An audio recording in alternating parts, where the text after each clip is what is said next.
त्यामध्ये ज्यावेळेस या संदर्भामध्ये पक्षाची मीटिंग झाली, त्या मीटिंगमध्ये मी सुद्धा एक लोकप्रतिनिधी म्हणून माझी भूमिका मांडली होती की शहरामध्ये कोणत्याही परिस्थितीमध्ये आपण महाविकास आघाडी म्हणूनच लढलं पाहिजे. तरीसुद्धा त्या ठिकाणी सुद्धा दोन मतप्रवाह होते प्रत्येक पक्षाप्रमाणे. प्रत्येक पक्षामध्ये दोन मतप्रवाह असतात. एक तो लोकप्रतिनिधींचा असतो आणि दुसरा कार्यकर्त्यांचा असतो. प्रत्येक कार्यकर्त्याला वाटत असतं की मला संधी मिळाली पाहिजे आणि लोकप्रतिनिधींना वाटत असतं की मला सोबत राहून दुसऱ्या लोकांची मला मदत मिळाली पाहिजे आणि माझ्याबरोबर इतरांसुद्धा सीट बसली पाहिजे.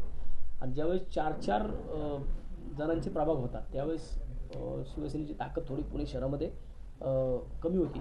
त्यामुळे मी सुद्धा म्हटलं होतं की जर आपण महाविकास आघाडी म्हणून लढलं तर मला वाटतं की चांगलं होईल. आता तुम्ही विधानसभा लढवली, आताच लोकसभा लढवली, महापालिका वसंतमध्ये लढवणार?